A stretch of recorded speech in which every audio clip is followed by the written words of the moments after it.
Notre idée, c'est l'idée du contrat social de Jean-Jacques Rousseau. On revient à la Suisse, mais si la Suisse en est là aujourd'hui, c'est un peu grâce à M. Rousseau. Rousseau et à Condorcet. Ça, c'est l'esprit, évidemment, c'est de dire que le peuple, finalement, il doit avoir le dernier mot. Et il n'est pas plus bête qu'un autre, parce que en travaillant ensemble, on voit l'intérêt général. Hein?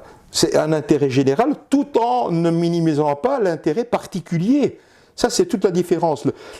On respecte la dignité de chaque individu, mais on pense au bien commun. C'est ça, finalement, le but d'une assemblée citoyenne. Oui, le but de la politique, c'est de savoir comment organiser la société. Et voilà, exactement. C'est pas de savoir comment se comporter à la maison. Hein. Exactement, voilà.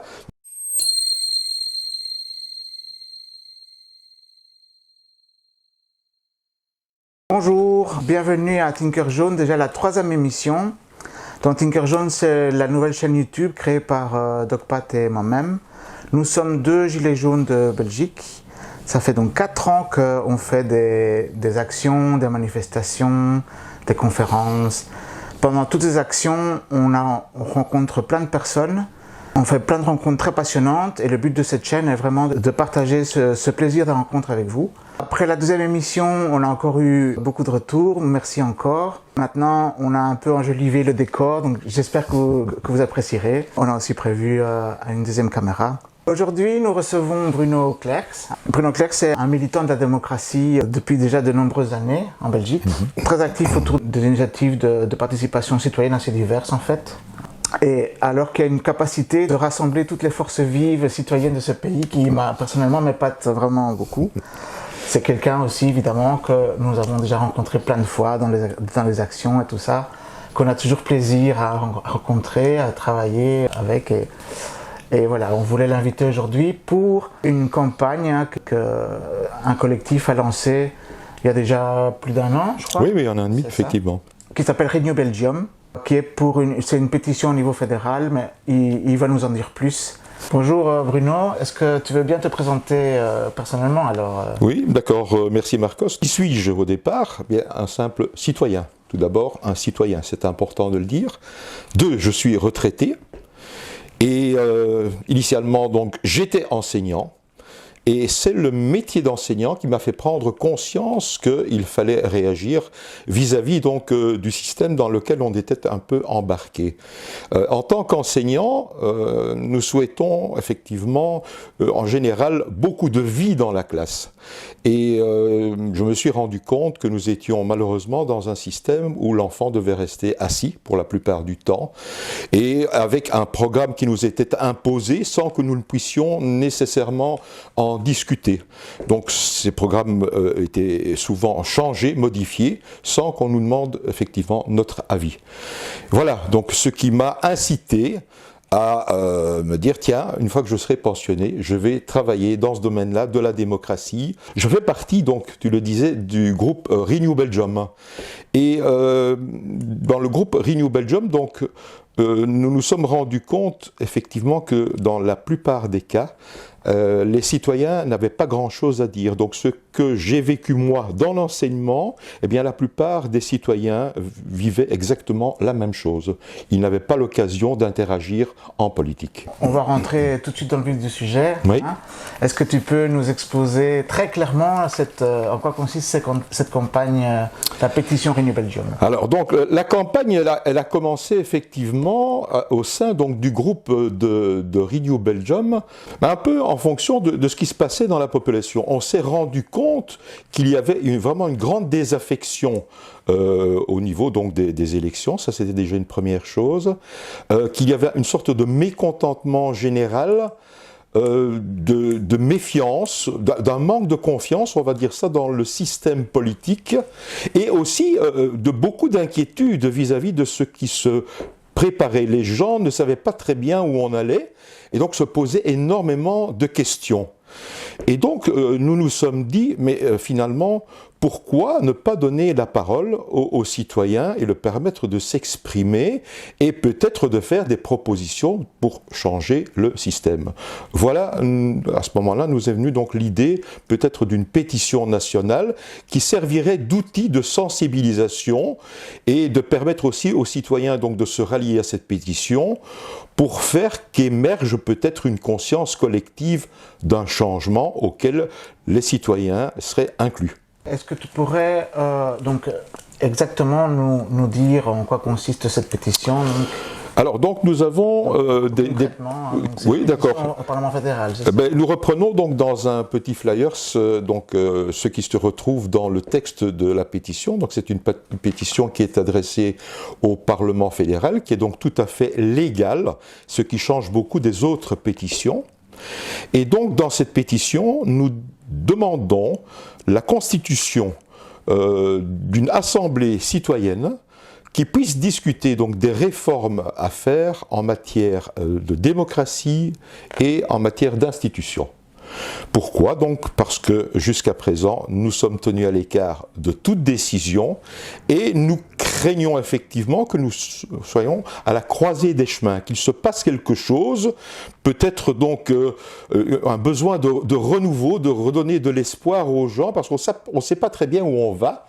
Et donc, il est important qu'on se pose des questions et qu'on réfléchisse un petit peu à l'avenir que nous voulons nous donner. Voilà. Ah ouais. Et nous terminons évidemment cette demande, cette requête, par une demande de consultation contraignante, parce qu'on s'est aperçu jusqu'à présent que lorsque il y a des assemblées citoyennes de ce type-là, s'il n'y a pas derrière une sorte de consultation contraignante, en général, eh bien, les propositions passent à la trappe. Voilà. C'est ça. Et donc c'est une pétition qui donne droit à une audition au Parlement fédéral. Tout à fait. C'est ça. Oui. Et il y a un certain nombre de signatures qu'il faut récolter pour avoir droit à cette audition, c'est ça? Absolument, absolument. Donc voilà, ici on rentre un peu dans le détail. C'est-à-dire que nous avons eu la chance, il faut le dire, par rapport à d'autres pays. Donc ici, il y a une loi qui est sortie qui nous permet de nous retrouver donc devant le Parlement fédéral pour défendre une initiative citoyenne, puisqu'il s'agit bien de ça, d'une initiative citoyenne, et donc moyennement la collecte de 25 000 signatures, nous pouvons nous retrouver donc devant ce Parlement fédéral pour défendre cette initiative. Voilà, donc ça nous donne un impact formidable, un aura dans les médias, de telle façon à ce que, on espère en tout cas que la population puisse se rallier à cette idée. Oui, et ces 25 000 signatures, en plus il y a un quota suivant les régions. Il y a un quota effectivement selon les régions. Bon. Alors il y en a qui vont dire que c'est bien, il y en a qui vont dire que c'est mal, c'est pas nous qui l'avons choisi, mais il faut choisir l'opportunité en tout cas qui nous est donnée et saisir la balle au bon. Donc voilà, nous avons pour le moment une récolte de un peu plus de 11 000 signatures, une grande majorité du côté wallon et Bruxelles, et nettement moins du côté flamand. Donc voilà, il nous reste à faire un gros effort de ce côté-là, évidemment, pour rassembler les signatures du côté flamand. Si j'ai bien compris, cette assemblée citoyenne proposée par la pétition, c'est une espèce d'assemblée constituante alors? Alors effectivement, donc au départ, ce n'était pas le but, mais il y a des choses qui ont changé aussi. Donc on parlait d'une possibilité pour nous de nous présenter devant le Parlement fédéral, et donc c'était une pétition tout à fait légale. Et donc entre-temps, eh bien nous avons eu, avec la Vivaldi, une proposition d'organiser une consultation donc populaire. Et ça pour nous c'est évidemment très très important là aussi, parce que le fait de se rattacher directement à la Constitution, donc c'était très bien de parler des réformes, mais une réforme qui soit rattachée directement aux lois, et qui permettent d'être mises véritablement en pratique, ça nous intéresse beaucoup. Donc il y a ces deux opportunités qu'il faut absolument saisir. Et nous savons qu'il y aura donc allez, merde, alors je viens de... Excuse-moi. Une réforme de la Constitution. Oui, qu'il y aura donc une réforme de la Constitution en 2024, et que donc, voilà, il faut encore une fois saisir en tout cas l'occasion. Est-ce que tu pourrais nous expliquer maintenant plus sur le temps long, ce qui t'a amené, enfin toi et le collectif, à cette idée d'assemblée citoyenne? Oui, tout à fait. Donc ça remonte évidemment à pas mal d'années déjà. Donc, comme je l'ai dit tantôt, moi je me suis toujours fort intéressé à la démocratie. J'avais besoin nécessairement que les citoyens se sentent concernés évidemment par tout ce qui se passe autour d'eux et participent à la vie de la société. Et donc, voilà, très tôt je me suis intéressé à ce qui se faisait ailleurs. Et on parlait beaucoup de la Suisse et du référendum d'initiative citoyenne. Donc moi j'avais de la famille qui était là-bas. Donc j'avais un contact direct avec eux. Et nous avons donc, à quelques-uns, décidé de former un groupe qui s'appelait Démocratie Belgium à ce moment-là, et de nous intéresser donc tout particulièrement à ce qui se faisait en Suisse. Et cela a commencé donc lors des nuits debout, qui avait lieu je pense en 2017-2018, donc là j'ai participé à quelques échanges, j'ai pris la parole, etc. Et donc à un moment ou à un autre, il y a une personne qui se retrouvait donc dans le groupe de Mère Démocratie et qui donc militait aussi pour le référendum d'initiative citoyenne en Suisse. Et c'est comme ça que nous avons eu une collaboration entre le Nord et le Sud. Donc nous avons démarré là-dessus. Et nous avons continué à chercher, parce que nous sommes toujours très curieux, pour essayer d'améliorer le système. Parce que comme nous avions des contacts avec des Suisses qui nous disaient que c'était très bien, que c'était un gros avantage, mais qu'il y avait quand même des lobbies qui étaient puissants et qui donc, à certains moments, avaient une influence quand même directe sur les grandes décisions, pas sur les petites décisions évidemment, et que donc il fallait quand même encore améliorer le système. Donc on a travaillé là-dessus. Et donc on a essayé de trouver des outils complémentaires qui pourraient améliorer le système suisse. À ce moment-là, donc, il y avait quand même pas mal de gens, grâce à Nuit debout et à d'autres associations qui travaillaient... De te couper. Oui. Donc il y a eu un mouvement Nuit debout en Belgique aussi? Oui, bien sûr, à différents endroits, à Namur en particulier, donc, oui, tout à fait. Et ça a fait énormément de bien, mais là aussi on s'est rendu compte qu'il y avait beaucoup de discussions, mais qui n'apportaient pas de réponse. Et ça, c'est le grand mal, c'est qu'on discute beaucoup en général, mais il n'y a pas grand-chose qui en ressort. Donc, à ce moment-là, nous sommes partis sur une pétition, donc pour, en espérant que l'on puisse reprendre des idées donc, venant de Suisse. Mais on continuait toujours à travailler, et donc il y avait pas mal de groupes d'ailleurs qui réfléchissaient à tout ça, et il y avait quand même des divergences, et aussi des égos, donc chacun essayait de défendre un peu son idée. On s'opposait parfois alors qu'on avait l'impression... Là, je reconnais les gilets jaunes. Oui, mais tout à fait, c'est ça. Donc ces discussions étaient importantes, mais il y avait des oppositions et on ne parvenait pas toujours à trouver une sorte de consensus pour nous mettre d'accord. Et donc c'est dans cet esprit-là que finalement, toujours en cherchant, on s'est rendu compte qu'il y avait eu un G1000, et puis on s'est rendu compte qu'il y avait eu des assemblées citoyennes à différents endroits donc, de la planète, et on s'est dit, mais finalement, c'est vrai, nous qui prônons la démocratie, pourquoi est-ce que c'est nous qui aurions raison et que les autres auraient tort? Pourquoi ne pas ouvrir un grand débat, une assemblée citoyenne finalement, qui est le meilleur moyen de permettre aux gens de discuter pendant un certain temps, de prendre le temps de discuter pour essayer d'améliorer le système ou de le réformer carrément, puisque tous les gens sont indécis, mais ne savent pas comment s'y prendre pour faire passer leurs idées, parce qu'il y a des tas de bonnes idées, mais qui doivent être brassées, discutées, améliorées, etc., où on invite un tas de gens qui ont des connaissances que nous n'avons pas, et donc tout ce brassage et cette réflexion peut apporter un plus, évidemment, et un changement peut-être au système. On appelle ça donc l'assemblée, c'est faire preuve d'intelligence collective. Cela ne veut pas dire que c'est l'assemblée qui doit prendre toutes les décisions, pas du tout. L'assemblée, elle est là pour travailler sur un sujet, prendre le temps de le faire des propositions, et les transmettre ces propositions, les proposer elles-mêmes aux citoyens. Donc on ne veut pas maintenir les citoyens à l'écart de la discussion. D'ailleurs, je vais dire qu'avant même toute assemblée citoyenne, et c'est comme ça qu'elles se sont produites partout ailleurs, il y a d'abord des discussions qui se font dans de mini-assemblées. Ici, on pensait aux communes, mais en Suisse, ça se fait dans les cantons, etc.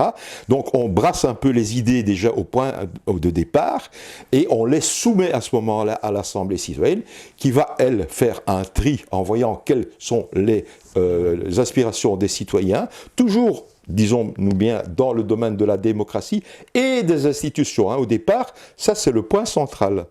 Ça ne veut pas dire qu'après, l'Assemblée peut déborder peut-être sur d'autres sujets, mais au départ, c'est bien la démocratie qui est le point central de la discussion. Tu veux dire comment réorganiser les institutions pour qu'elles soient plus démocratiques, voilà, et pour permettre des initiatives citoyennes. Tout à fait. Tu peux peut-être rappeler, je ne sais pas, en Belgique, il y a quand même une assez longue tradition très riche de mouvements citoyens.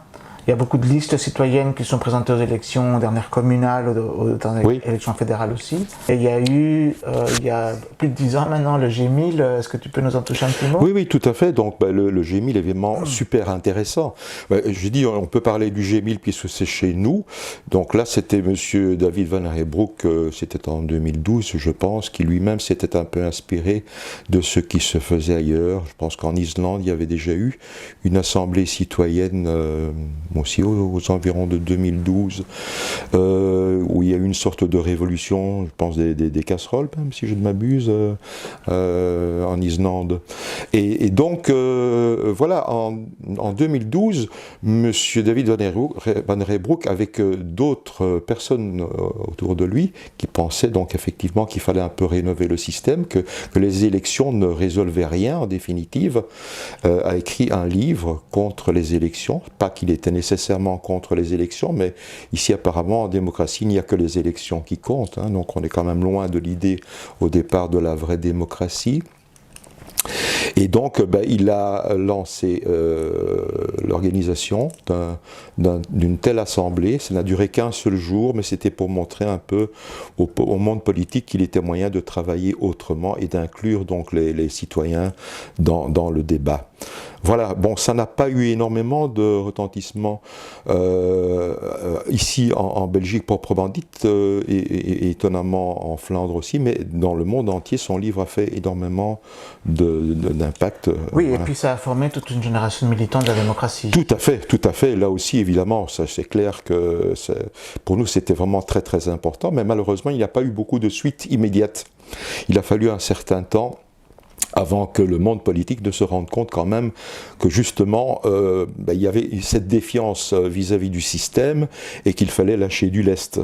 Et donc c'est vrai que depuis lors, il y a quand même quelques assemblées citoyennes maintenant, de conseils citoyens qui se créent un peu partout, mais on se demande quand même si ce n'est pas justement parce que ils se rendent compte qu'ils sont obligés de lâcher du lest et que c'est peut-être une sorte de paravent démocratique, puisqu'ils ne lâchent quand même pas véritablement je veux dire toute la possibilité du pouvoir.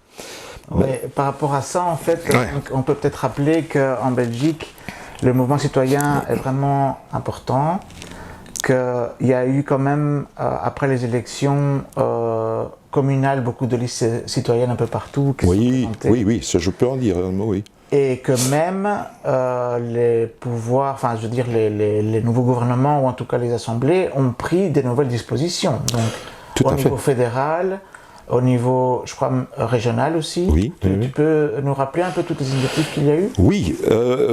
Bon, je voudrais d'abord quand même dire une petite chose, c'est que toutes ces assemblées qui fleurissent sont vraiment super. C'est important qu'il y ait au moins ce premier contact-là. Mais d'un autre côté, même s'il y a des mouvements qui se présentent donc aux élections, ils auront toujours des pouvoirs limités par la Constitution. Et ça, il faut quand même mettre le point sur les i. La plupart des partis qui sont maintenant donc au gouvernement disposent, de par la Constitution, de presque tous les pouvoirs. Il faut quand même le savoir. Et l'opposition, elle est condamnée à crier en général dans l'hémicycle. Ça ne veut pas dire qu'ils ne peuvent pas entreprendre donc certaines choses, mais en tout cas, le pouvoir reste toujours aux mains de nos représentants. Et donc, si on peut faire un petit retour en arrière, la Constitution de 1831, elle consacrait effectivement le pouvoir représentatif. À cette époque, la démocratie était considérée comme dangereuse. Personne ne souhaitait la démocratie. Et nous avons gardé cette constitution. Donc, depuis 1831, même s'il y a eu quelques petites réformes de certains articles de la Constitution, on a gardé toute l'ossature qui donc nous oblige à dépendre d'une Constitution que nous n'avons jamais, à aucun moment, ratifiée. Aucun article de la Constitution n'a été ratifié. Donc, nous sommes toujours dans les mains de représentants. Le seul pouvoir que nous avons, c'est de les élire. Et après ça, grosso modo, ils sont un peu libres de faire ce qu'ils veulent. Parce que, contrairement à ce que l'on croit, ils ont donc le pouvoir ultime. Est-ce que je peux citer certains articles de cette Constitution qui donc ne sont jamais mis en avant? Et c'est ça qui nous freine d'ailleurs. Hein. Donc je vais le reprendre pour ne pas me tromper. Donc l'article 33 de la Constitution nous dit ceci. Tous les pouvoirs émanent de la nation. Ils sont exercés de la manière établie par la Constitution. Donc on revient de nouveau à cette Constitution qui consacre le pouvoir représentatif et qui ne donne aucun pouvoir aux citoyens, si ce n'est d'élire leur maître. Article 42 nous dit ceci. Tous les pouvoirs émanent de la nation, mais les membres des deux chambres représentent la nation. Donc, on tourne en rond. La nation, ce n'est pas les citoyens. La nation, c'est les membres des deux chambres qui sont élus par les citoyens. On ne parle pas véritablement de citoyens. Et on ajoute, et non uniquement ceux qui les ont élus. Déjà, la formulation, c'est les membres des deux chambres représentent la nation et non uniquement ceux qui les ont élus. Voilà. C'est pas tout. Pour modifier la Constitution, il y a l'article 195 qui nous dit, mais ce n'est pas les citoyens qui peuvent modifier la Constitution. Je fais une petite parenthèse. En Suisse, la Constitution, elle peut être modifiée par les citoyens. Chaque fois qu'il y a une votation et qu'une nouvelle loi est acceptée, elle est mise dans la Constitution. Et on peut la démettre. Donc, chez eux, la Constitution, elle est vivante. Chez nous, elle est fermée. C'est pas plus compliqué que ça. Donc, les partis qui cautionnent cette Constitution, qui finalement ne peuvent quasi pas la modifier parce que grâce à l'article 195, on nous dit donc qu'il nous faut les 2/3, donc c'est très compliqué pour la modifier, et qu'il nous faut effectivement les 2/3 des parlementaires qui soient d'accord pour changer un article. Qui déjà ne sont pas forcément très représentatifs de la population. Voilà. Parce que, il faut encore le dire aussi, dans notre représentation, nous avons bien sûr les partis politiques, il faut d'abord avoir la possibilité d'aller aux élections, hein. C'est un chemin aussi du combattant, ça il faut le dire. Donc c'est pour ça que nous avons souvent les mêmes partis traditionnels qui reçoivent eux-mêmes des subsides assez importants, donc on reste toujours dans le même système, ça c'est déjà une première chose. Et deuxièmement, ils sont pris un peu à leur propre piège, parce qu'ils doivent, 2/3 doivent être d'accord au Sénat et au Parlement pour pouvoir changer un article de loi. Donc ils sont aussi bloqués eux-mêmes. Et c'est pourquoi si nous ne réagissons pas vis-à-vis d'un changement de constitution, eh bien nous sommes tenus de respecter cette constitution que pourtant nous n'avons pas approuvée. Ça c'est quand même terrible, hein. C'est quand même terrible. Donc voilà, c'est pour ça qu'on nous dit vous avez le droit de consulter, mais vous n'avez pas le droit de référendum, ni de déposer des initiatives, etc., parce que la Constitution nous en empêche. Oui, c'est ça. Voilà, c'est un peu ça. Alors, on fait quelques petits agencements quand même. Il y a l'article 39 bis. Voilà, on nous dit, ok, on va permettre quelques assemblées citoyennes. Donc on revient à ça maintenant donc pour les régions. qui vont pouvoir discuter de certaines réglementations régionales, n'est-ce pas? Mais c'est à titre consultatif. Et donc c'est nous qui décidons quels sont les articles qui vont pouvoir être rediscutés.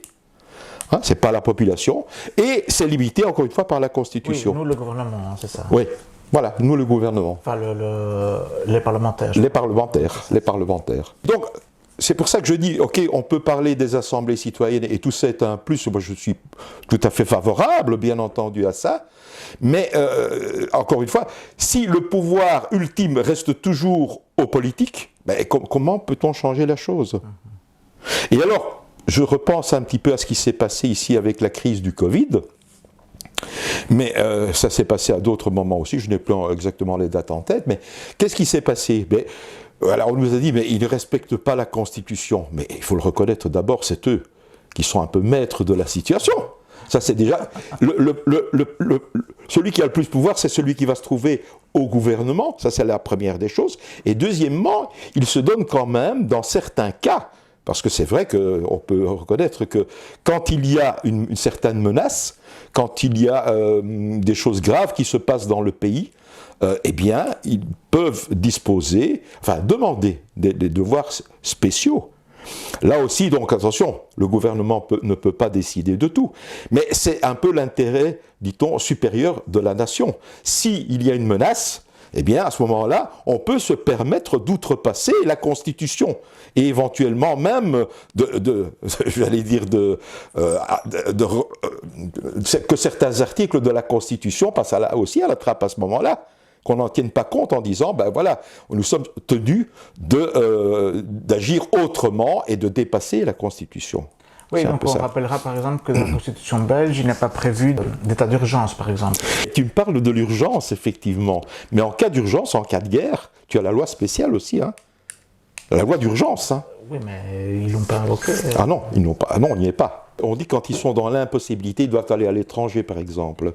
Hein, il y a une invasion, ils vont se réfugier à l'étranger, ils peuvent prendre toutes les décisions là-bas qu'ils le veulent. C'est la loi spéciale. Tu comprends? On n'y est pas. On n'est pas en jeu de guerre pour le moment. Pour le Covid, après, ils n'ont pas fait ça. Alors pour le Covid, c'était les lois spéciales, effectivement, qui leur permettent donc de laisser tomber certaines obligations qu'ils auraient dans la Constitution. Emmanuel Bogo, oui. Oui. Elle avait expliqué qu'ils n'avaient justement pas activé les dispositions prévues dans la Constitution pour bypasser la Constitution. Donc, ils peuvent prendre des arrêtés de loi, c'est ce qu'ils ont fait. Ils ont pris des arrêtés de loi, et donc, il n'y a pas eu de débat au Parlement. Ça a été accepté parce que tout le monde estimait que la situation était suffisamment grave, et donc on pouvait les prendre. Et donc, ça les mettait en porte-à-faux vis-à-vis de certains articles de la Constitution. Et donc, les gens ont rouspété en disant « c'est pas légal, c'est pas légal ». Mais comme ils ont un pouvoir supérieur, évidemment, ça reste légal.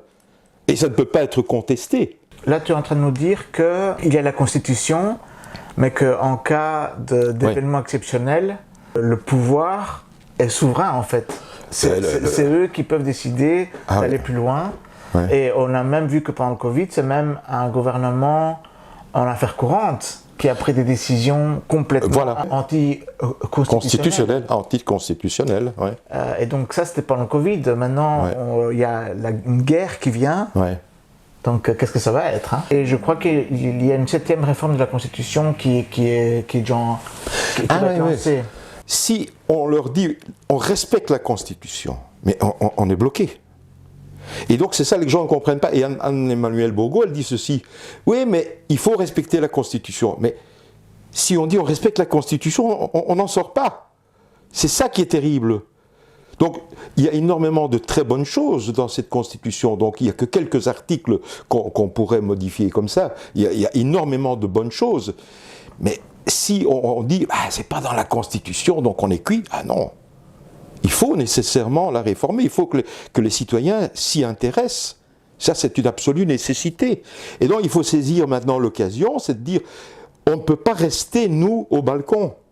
Et c'est eux qui prennent toutes les décisions, alors qu'ils nous font une consultation un peu bidon, soi-disant pour ouvrir. C'est ça que tout le monde se méfie. C'est qu'on fait, comme pour les assemblées, soi-disant des consultations, mais qui vont déboucher sur quoi? sur rien. Si on reprend, donc en Belgique, c'est le Parlement qui réforme la Constitution. Ouais. Donc avant les élections, on désigne les articles qui vont, Ouais. qui vont être sujets. Les citoyens sont censés voter en conséquence. Ouais. Il y a beaucoup d'autres sujets sur la table, mais bon, voilà. Voilà.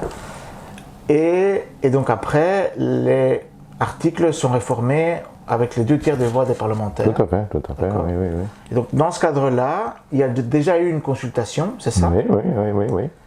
Et à la fin de l'année 2023, ils vont décider quels articles vont être...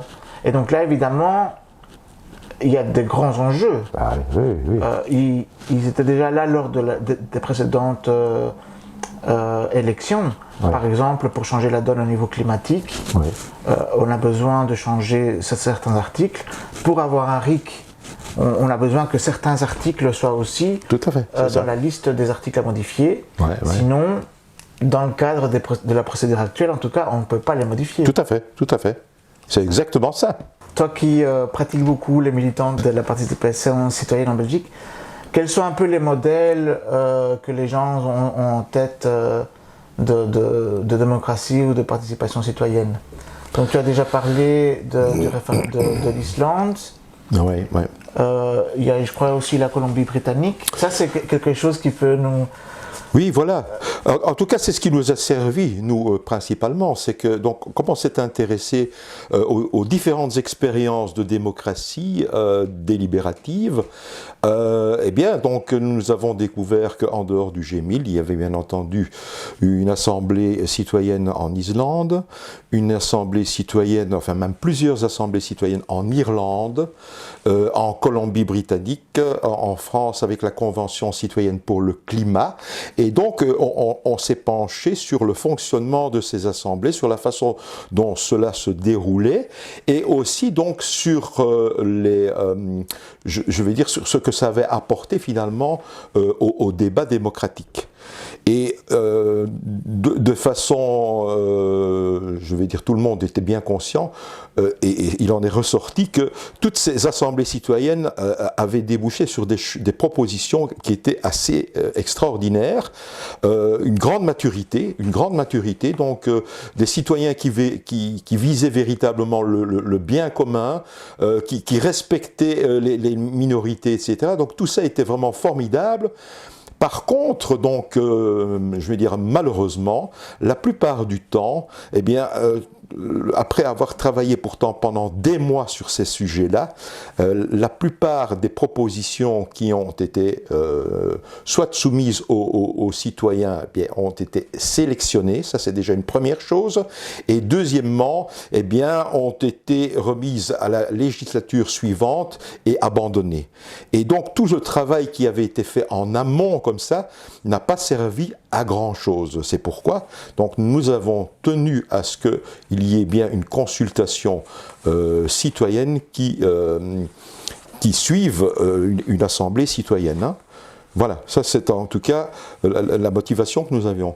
Mais donc ce qui nous a motivés, c'est que la plupart de ces assemblées ont été partout portées au nu. Un peu d'ailleurs comme maintenant, je pense ici à la communauté germanophone. En communauté germanophone, donc ils ont eu aussi une sorte d'assemblée citoyenne permanente, bon réduite évidemment à un panel citoyen, hein. On ne peut pas dire qu'il y a des centaines de citoyens qui vont participer à ça, mais c'est déjà une première ébauche qui a été réalisée avec le G1000, et d'ailleurs si nous devions arriver à ça, on travaillerait aussi avec le G1000, mais c'est une impulsion, il faut le reconnaître quand même, du gouvernement germanophone. Ça c'est une première chose. Maintenant, là aussi, c'est toujours limitatif hein, dans les sujets qui sont abordés, et aussi, ça reste purement consultatif. Hein. Donc, ce sont des avancées indéniables, mais encore une fois, le pouvoir reste toujours au monde politique. Voilà.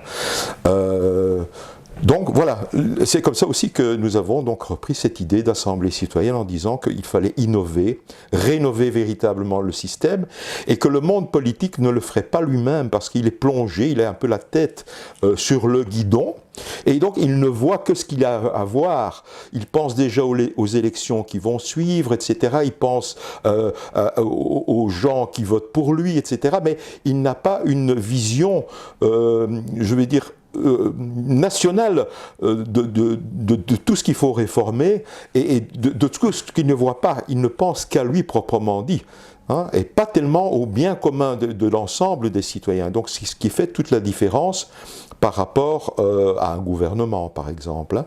Mais ce qui est assez remarquable, c'est que dans toutes les références, c'est toutes des références dans le monde occidental, en fait. Oui. Hein?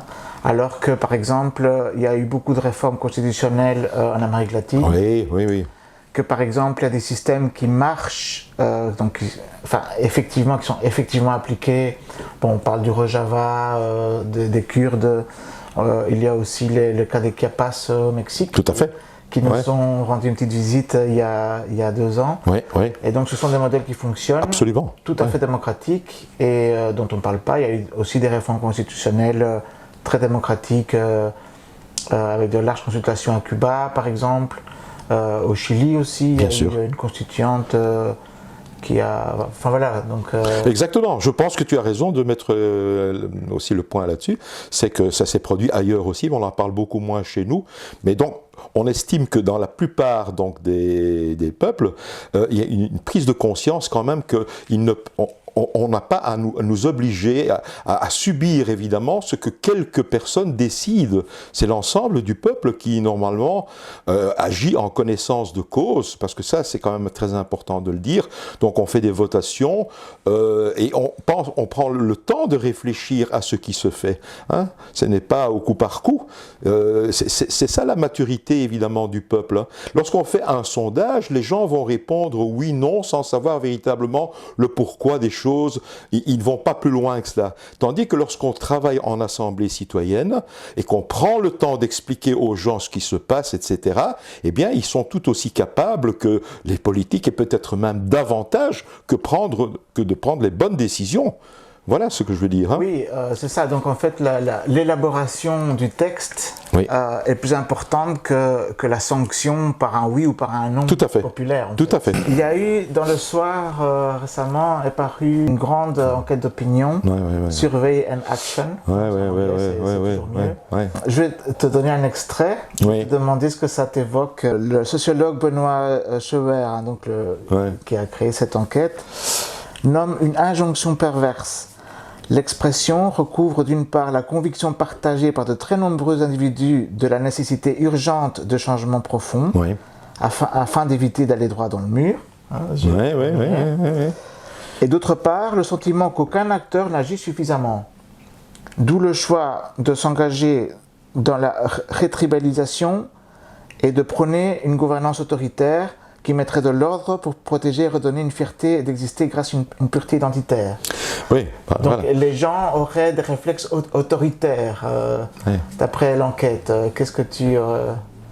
ta réaction? Mais je pense bien entendu qu'ils se trompent et que la grande majorité, c'est ça que je ne comprends pas dans le sondage, il faudrait quand même que ce soit... Ils se trompent, l'auteur du sondage.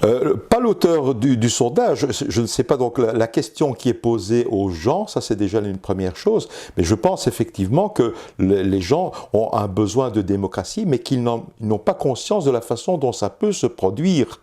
Et que donc, pour eux, il leur faudrait quelqu'un qui soit une sorte de justifié, de messie, hein, qui prenne position et qui embarque donc tout son peuple, effectivement, pour le bien commun, etc. Mais il ne faut quand même pas rêver. Il ne faut pas rêver. C'est quelque chose qui est impossible à réaliser. Et puis de toute façon, je dis, il me semble que tous les citoyens sont concernés. C'est quand même leur avenir qui est en jeu. Il n'y a pas quelqu'un qui doit décider à leur place. Hein, me semble-t-il en tout cas. Oui, et puis on peut rappeler une citation que j'ai relevée récemment sur les réseaux sociaux. Les gens, enfin ceux qui pensent peut-être à un pouvoir plus autoritaire, ne doivent pas oublier que les corrompus de maintenant ont déjà beaucoup de pouvoir. Donc c'est eux qui vont prendre le pouvoir en fait. Ça n'a pas forcément changé. Bien sûr. Il y a peut-être aussi beaucoup de biais dans cette étude. Hein. Donc, par exemple, j'ai vu que j'ai pas beaucoup approfondi la question, mais 72%, il y a beaucoup de questions qui sont posées, 72% sont pour le RIC. Oui. Donc ils expliquent que 72% sont pour le RIC, donc une démocratie, enfin voilà, assez intégrale, mais que 50%, au final, ils ont conclu que 50% sont pour une option autoritaire. Donc c'est un peu... Mais tout à fait, c'est pour ça que je dis, ça dépend un peu comment on pose les questions aux gens. Maintenant, j'entendais que tu me dis, on parle, donc 70% effectivement souhaiteraient le RIC. Le RIC, quel RIC? On revient toujours à la même chose. Donc, encore une fois, en discutant avec les Gilets jaunes, nous avons eu des discussions entre nous, donc je me souviens à ce moment-là, lors de Nuit debout, et les gens disaient effectivement, il nous faut le RIC, mais quel RIC? C'est ça la question. Qui va décider effectivement du cadre, hein? Si c'est nouveau, le politique va dire, ok, on va vous donner un RIC. Il y a eu 36 RIC. Il y a un RIC en Italie, un RIC... donc, il y a 36 RIC. Alors, quel RIC allons-nous prendre? Qui va décider des balises que l'on va mettre, si on met des balises ou pas? À mon avis, encore une fois, c'est là l'importance de l'Assemblée citoyenne. Il y en a d'autres qui proposent à la place du référendum d'initiative citoyenne, le préférendum. Le préférendum, c'est un choix multiple, de façon à ce qu'on n'ait pas un oui ou un non. Donc tout ça doit être abordé, mais si les citoyens n'ont jamais l'occasion de débattre de cela en assemblée et qu'on prenne en compte ce qui s'y fait, ben on n'avance pas. De fixer eux-mêmes les règles. Voilà, de fixer un peu les règles. C'est ça le but. C'est ça le fond de la proposition de Renew Belgium. Mais voilà, effectivement, donc que les citoyens débattent de tout ça, soumettent ça aux citoyens, qu'on brasse ça pendant un certain temps, et puis qu'il y ait un vote sur les propositions qui sont faites. Quel est le problème politique en Belgique? Donc, comment est-ce que tu qualifierais le régime politique belge? C'est une démocratie représentative, une dictature, une plutocratie, une oligarchie. Comment tu vois ça? Une particratie aussi Bah oui, moi personnellement je dirais qu'il s'agit, selon la définition, d'une oligarchie. Hein, parce qu'encore une fois, ce sont quelques personnes, même si c'est nous qui les avons élus, qui décident de tout. Ou de presque tout, hein, en définitive. Donc il ne s'agit certainement pas d'une démocratie. Et je l'ai expliqué tantôt, en remontant à 1831, mais cela n'a pas changé depuis, nous avons un pouvoir ici représentatif.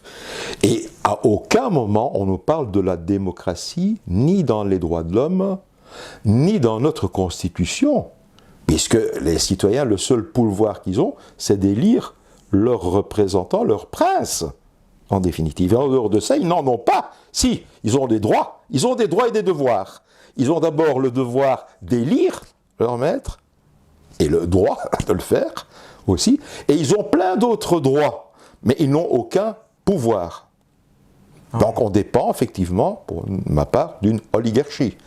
D'accord. Représentée par des partis peut-être, mais voilà.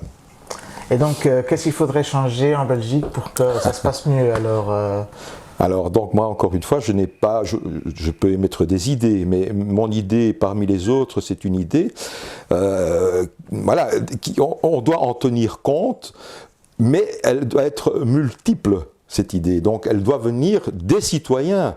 Et les citoyens, je dis, ont énormément de bonnes idées, chacun réfléchit dans son coin à certaines choses, mais on n'a jamais l'occasion d'en parler véritablement et de les échanger avec les autres. Voilà. Le seul moyen d'essayer de changer quelque chose, c'est aux élections. C'est tout.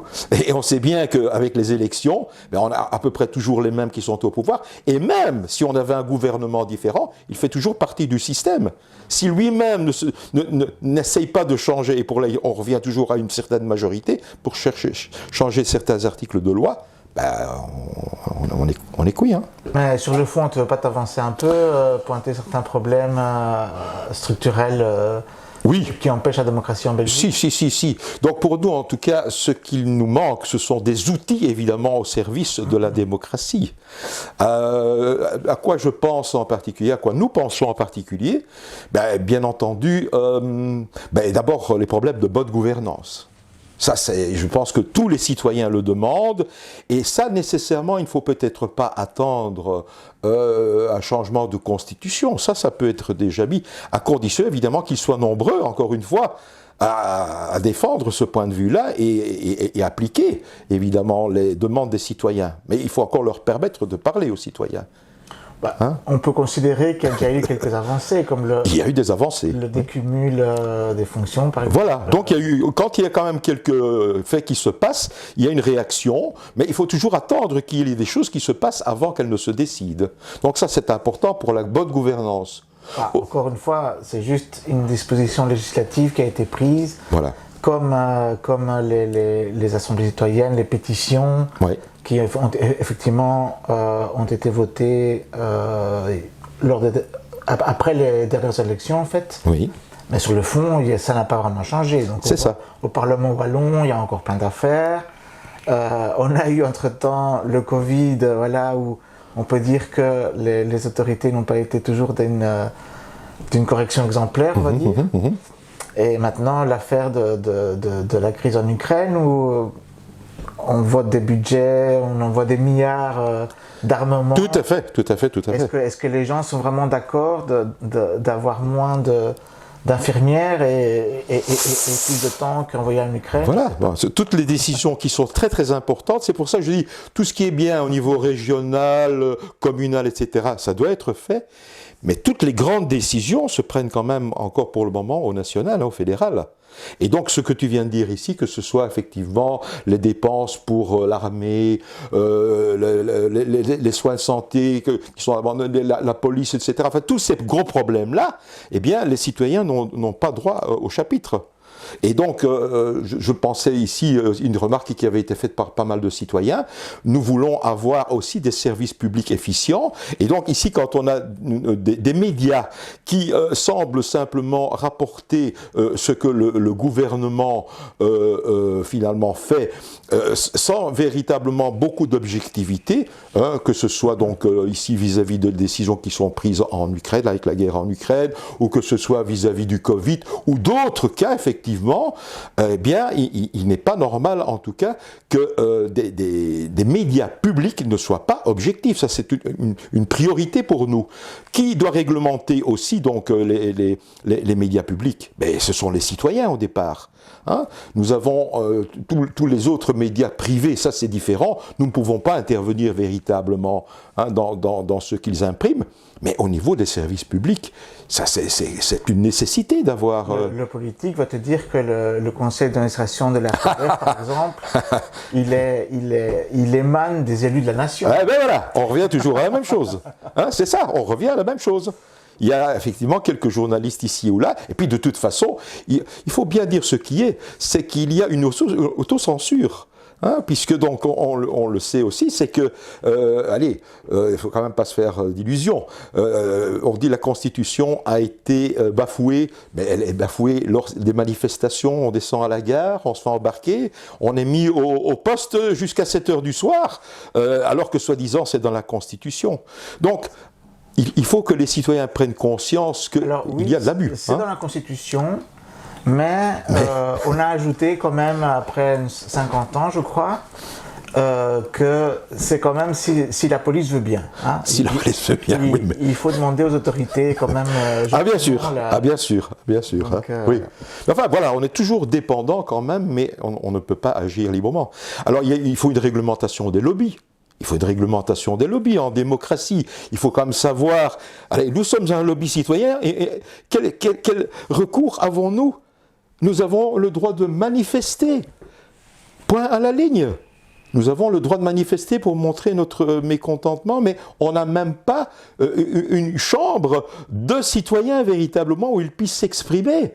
Les politiques ne sont que des représentants, mais les citoyens, allez, je pensais, et c'est la vérité, il fut un temps où il y avait la maison du peuple, où les gens pouvaient se réunir pour discuter de politique et de faire proliférer les idées, etc. Et on a l'impression maintenant d'être dans un système un peu statique. Et on est oui, on peut dire ça, on est dans un système fermé. Il n'y a plus que les représentants et le peuple, il est mis à l'écart. tout simplement.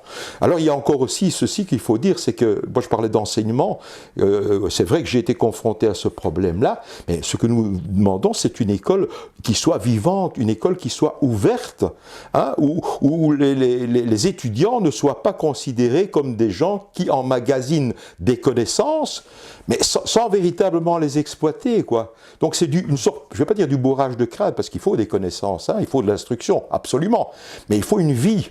Et donc, pendant 15-20 ans, les jeunes sont assis sur un banc, on leur donne un tas de matières, et puis après ça, ils sont lâchés comme citoyens, et ils n'ont aucune connaissance de ce que c'est qu'un citoyen, ils ne savent même pas ce que c'est que le système, d'ailleurs, que ce que c'est la Constitution, ils ne savent même pas non plus comment fonctionne leur système politique, etc., s'ils ont eu peut-être 1 heure ou 2 de cours là-dessus. Mais ils sont maintenus à l'écart. Comment voulez-vous que les jeunes s'intéressent encore à la politique? Oui, c'est pas forcément des cours sur la Constitution. Non, non, c'est un esprit de voilà, démocratie. Savoir débattre. Tout à fait. Et ils doivent être mêlés à la vie estudiantine, à la vie scolaire, à participer à tout. Hein, on ne peut pas être exclu du système de l'enseignement. Moi, je suis effaré, et c'est pas uniquement mes enfants, mais quand je vois leurs amis, c'est la même chose. Hein, bon, c'est vrai qu'ils se sont mobilisés ici pour le climat, parce qu'on a quand même beaucoup tapé là-dessus, et c'est d'une importance capitale, bien entendu. Alors heureusement, bien sûr, maintenant une assemblée permanente pour le climat, ça c'est déjà une très très bonne chose, mais pourquoi pas une assemblée sur la démocratie, sur les réformes à faire? Pourquoi pas? Et concrètement, comment on peut participer donc à cette pétition? Alors, donc, il y a moyen de participer de 2 façons différentes. Évidemment, on lance un appel lorsqu'il y a donc des manifestations pour avoir des volontaires pour la récolte de signatures papier. Parce que, voilà, je dois quand même expliquer, c'est pas aussi simple qu'on ne le pensait au départ. Au départ, nous avions la possibilité d'avoir des signatures sur le site directement du Parlement fédéral. Puis il y a eu pas mal de problèmes et de complications chez eux. Il faut se connecter là avec sa carte d'identité, en fait, hein, c'est ça. Hein. Alors là, il fallait donc effectivement, donc il fallait effectivement donc travailler avec sa carte d'identité et avec un code, etc. Ce qui était très compliqué. Et donc pendant les 3 premiers mois, nous avons eu énormément de difficultés. Ils ont reconnu eux-mêmes au secrétariat que voilà, ça marchait pas comme il fallait. Et donc pour ne plus attendre, nous avons demandé donc des pétitions papier que nous avons dû aller donc collecter les signatures en rue. Alors il y a eu le Covid. Il ne faut pas oublier ça, donc qui nous a freinés, puisque nous ne pouvions plus aller dans la rue, il n'y avait plus de manifestations qui se faisaient, etc. Et donc, à force d'insistance, on a demandé pour avoir une validation des signatures numériques. Et donc maintenant, sur notre site et sur nos pages Facebook, il est possible de signer directement donc, sur son smartphone. Hein, et donc nous avons maintenant 3500 signatures, je pense, en numérique directement. Donc c'est très facile pour les gens, pas nécessairement la pétition papier, mais directement sur le smartphone. Et donc voilà, allez-y quoi, allez-y. Évidemment, on donnera les références en commentaire, hein, bien sûr. Hein. Oui, merci. Donc il faut 25 000 signatures. Ouais. Évidemment, je suppose que même au-delà de la pétition, le combat ne va pas s'arrêter. Alors, le combat continue évidemment, parce que même si on ne gagne pas maintenant... Excuse-moi, le combat et la réflexion aussi. Et la réflexion, hein, ça, nous sommes toujours en travaux, donc on cherche des stratégies différentes. Je sais qu'il y en a qui vont aller donc aux élections, et je le dis aussi, donc ça c'est quand même formidable, que des groupes qui vont aux élections portent la pétition, il faut quand même le dire aussi. Par contre, donc le fait d'aller aux élections ne va pas nécessairement changer le cours des choses. Donc on peut faire des améliorations internes, mais on ne va pas fondamentalement changer le fond du problème. Surtout que bon, c'est pas des partis qui vont avoir 60% des voix. Voilà, hein, il faut se retrouver évidemment à ce moment-là dans la grande majorité. Est-ce que tu peux retracer un peu quelle a été la contribution des Gilets jaunes en Belgique dans tous ces combats? La contribution des Gilets jaunes, je dois le dire effectivement. Alors, je remercie les... Tu es en terrain Gilets jaunes ici, attention. Oui, oui, tout à fait, tout à fait. Mais d'abord, je remercie évidemment les Gilets jaunes pour leur combat. Parce que c'est quand même grâce à eux aussi qu'il y a eu une conscientisation, j'aurais dû le dire évidemment beaucoup plus tôt, on a parlé de Nuit debout, mais on peut parler évidemment du mouvement des Gilets jaunes qui a été extraordinaire. séminaire où j'ai été effectivement aussi au début à quelques réunions qui défendaient bien entendu le référendum d'initiative citoyenne. Et en France, il y a eu un mouvement terrible, mais une répression terrible aussi, il faut bien le dire. Donc on essaye d'intimider les gens. Hein, ça, il faut bien avoir conscience que, ok, on est dans le bon, on a raison, ce que l'on fait est tout à fait légitime. Malheureusement, bien, quand on essaye de manipuler les gens, hein, de mal les informer, d'attirer l'attention sur des choses qui n'en valent pas la peine, de façon à discréditer un mouvement, voilà, ça c'est la pire des choses. Mais reconnaissons tous que l'impact des Gilets jaunes a été très très important et que malheureusement, suite à toute cette intimidation, on voit qu'en France, le mouvement est un petit peu retombé, même si maintenant il reprend un peu de vigueur, mais c'est pourquoi je dis aussi donc, aux Gilets jaunes, ok, référendum d'initiative citoyenne, tout ça est très bien, toutes les idées de démocratie directe, c'est très bien, mais s'il n'y a pas une assemblée citoyenne et les citoyens qui portent cette idée-là, eh bien, ça va rester lettre morte aussi. Hein, donc voilà, il faut dépasser le stade de dire on voudrait ceci, on voudrait ça. Nous, en tant que Renew Belgium, on se dit que nous sommes, d'après ce qu'on dit ici en Belgique, en démocratie. Et donc on s'adresse au gouvernement et aux parlementaires, on dit voilà, vous nous dites qu'on est en démocratie, eh bien nous demandons avec nos deniers l'organisation d'une assemblée citoyenne pour discuter de tout ça. Si vraiment on est en démocratie, alors que la démocratie nous dit que c'est le peuple, évidemment, qui peut décider et participer, eh bien nous demandons qu'on organise et qu'on discute sereinement, pacifiquement, des réformes qui sont à accomplir. Pourquoi avoir peur du peuple? Ensuite, les propositions qui émanent d'une intelligence collective, de gens qui ont pris la peine de discuter de tout ça, de faire appel à des spécialistes pour les entendre, avoir des avis contradictoires, et donc d'agir par consensus et de faire des propositions constructives, parce que c'est le but, des propositions constructives. Pourquoi faut-il avoir peur du peuple? Hein? C'est pour le bien de l'ensemble de la population. Donc, le monde politique lui-même ne peut pas se réformer de lui-même puisqu'il fait partie du système. Et donc, c'est cet apport extérieur qui est très enrichissant. Et donc, les citoyens peuvent faire appel, que ce soit à des associations, à des représentants de l'un ou l'autre ordre, pour voir un petit peu comment travailler tout ça. Mais il faut se donner la peine et le temps de le faire. Alors, il y en a qui vont dire qu'on n'a pas le temps d'attendre. Il faut savoir que donc d'ici 2024, nous aurons les élections. C'est une élection de tous les dangers. C'est une élection de tous les dangers parce que nous avons au nord des radicaux quand même assez séparatistes, on va dire. Nous avons au sud, nous avons quand même aussi la gauche un peu plus radicale qui se montre. Donc comment est-ce qu'on va essayer de goupiller déjà ça? On risque un affrontement. Alors le seul moyen d'en sortir, puisque les citoyens, la majorité des citoyens d'après les sondages, on nous dit 68% de gens sont pour une Belgique, qu'elle soit confédérale ou unie, mais ils sont d'accord pour garder le cadre de la Belgique. Eh bien, laissons-les discuter. Si on arrive au confédéralisme, pourquoi pas? S'il y a une sorte de consensus, mais qu'on essaye de trouver justement une possibilité d'en sortir, ne leur abandonnons pas le droit de décider de notre présent et de notre avenir. C'est ça la leçon qu'il faut retenir. Donc il n'y a, je veux dire, pour nous, aucune agressivité vis-à-vis du gouvernement, il y a simplement un apport en disant c'est dans le but de construire que nous faisons ça, que nous proposons cette solution-là. Toutes les assemblées qui ont eu lieu ailleurs, c'était effectivement dans cet esprit. Oui, ça fait au moins 2 siècles qu'on nous dit qu'on est en démocratie, on les prend. Voilà, on les prend au mot simplement. Donc je crois qu'il ne faut pas avoir peur. Maintenant, méfions-nous, comme on le disait tantôt, des intimidations. Parce qu'il y en a quelques-uns qui ne seront certainement pas d'accord avec cette idée-là de devoir abandonner leurs prérogatives.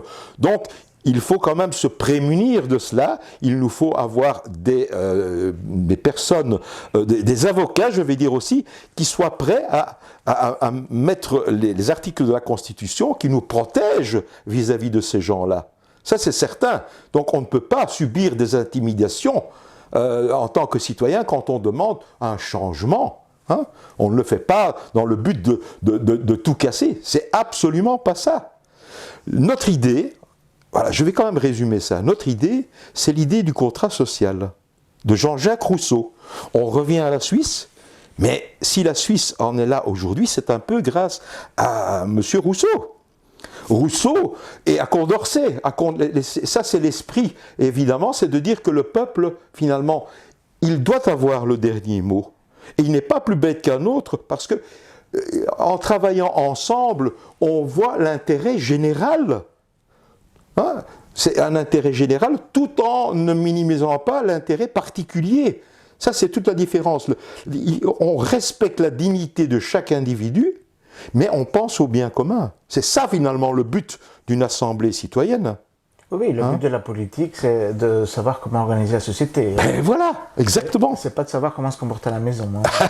Exactement, voilà. Mais nous sommes du même avis, hein, Marcos. Bien sûr. Je voulais aussi que tu reviennes un petit peu sur ce qui s'est passé au début de l'automne. Donc, il y a eu une énième tentative de réunir un peu tous les mouvements pour la démocratie. Ah, oui. Ouais. Bon, là, c'est plutôt autour de la campagne Renew Belgium, mais voilà. Et il y a beaucoup de groupes, de nouveaux groupes citoyens, en fait, qui ont surgi pendant la période du Covid, où les gens se sont posés beaucoup de questions.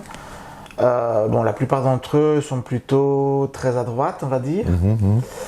Et évidemment, ça n'a pas plu à tout le monde. Il y a eu notamment toute une polémique par rapport à la participation et non à une manifestation. Oui, tout à fait. Est-ce que tu peux nous parler un peu de tout ça? Comment tu vois ça? Oui. Donc, avec le recul, disons que nous, au sein de Renew Belgium, on essaye de ne pas véritablement parler de partis politiques, etc. Donc, on est véritablement pour un renouveau démocratique et on fait confiance aux citoyens. Et donc, on ne va pas demander la couleur des gens qui supportent une pétition. C'est le but, effectivement, que tout le monde s'empare de la pétition. La pétition n'est qu'un outil au service des citoyens. C'est une initiative citoyenne. Et donc, s'il y a des gens catalogués de droite, de gauche, etc., qui la supportent, on ne va pas faire de distinction. On ne va pas mettre à l'écart des gens en disant « mais non, toi, tu ne penses pas comme moi ». Et donc, non. Ils sont d'accord pour l'idée d'une assemblée citoyenne. C'est quand même un esprit d'ouverture pour la démocratie. D'accord? Alors, donc, à certains moments, bien sûr, nous allons dans les manifestations, parmi les gens qui n'ont pas l'occasion d'être entendus, qui vont donc manifester pour différentes raisons, nous allons essayer de les sensibiliser lors de cette manifestation au projet Renew Belgium. Donc s'ils y adhèrent, tant mieux. Ça, c'est le but. Mais dire d'office, ah ben nous n'irons pas parce que ce sont des gens qui ne pensent pas comme nous, hein, ou qui pensent différemment de nous, ou qui ont des antécédents, qui peut-être que ceci, etc. On ne se pose pas la question au départ, on y va. Et donc le but, c'est de rassembler les citoyens.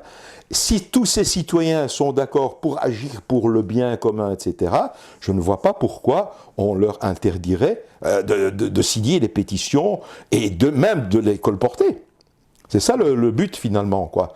Maintenant, je comprends que pour certains, ça reste très difficile. Est-ce que je peux parler du cas déjà de démocratie Belgium au tout départ? Eh bien, il y avait des gens qui venaient effectivement sur notre page, et puis ils s'apercevaient qu'il y avait des personnes d'un autre bord, qui n'avaient pas tout à fait les mêmes idées, et qui répondaient à la demande de démocratie Belgium. Et ces gens-là nous disaient, comment acceptez-vous sur votre page des gens qui ont été dans tel parti ou dans tel parti, etc. Et donc on disait, ben, ces gens-là, ils n'y sont plus, ça c'est déjà une première chose, ils ont peut-être changé d'avis, et deuxièmement, allons-nous leur interdire de signer les pétitions et de les exclure de la page? Non, du moment qu'on n'a pas un débat de fond sur les idées politiques des uns et des autres, ben nous sommes ouverts un peu à tout le monde. D'accord? Voilà, je ne sais pas si j'ai répondu suffisamment bien à ta question. La réponse appartient Non, mais voilà. Je ne suis pas là pour juger les... Donc je crois qu'on peut encore continuer pendant des heures, mais Ouais. je crois qu'on va... On va s'arrêter parce qu'on a pas mal parlé. Oui. Et c'est vrai, comme tu dis, on pourrait encore en parler pendant des heures parce qu'il y a tellement de choses à dire. Mais voilà, le dernier message que j'adresse à tout le monde, c'est de dire de prendre conscience que, en tout cas, on ne veut que l'amélioration de la société, qu'on est certainement à un carrefour quand même, et qu'il faut peut-être un peu modifier quand même ce qui a été fait jusqu'à présent, changer un peu le système et s'impliquer en tout cas dans les réformes qui sont à accomplir. Hein. Oui, c'est ça. Si on veut changer la société, il faut commencer par s'impliquer. Oui. Et s'impliquer dans les actions aussi. Tout à fait. Merci en tout cas aux Gilets jaunes de m'avoir accueilli au nom donc de Renew Belgium. Je vous dis merci à tous en tout cas pour cette interview. Hein. Au nom de la chaîne Tinker Jaune, on te remercie. Merci à vous, hein. Merci beaucoup. D'avoir participé à cette émission. Et donc, à bientôt pour de nouvelles aventures alors. Merci.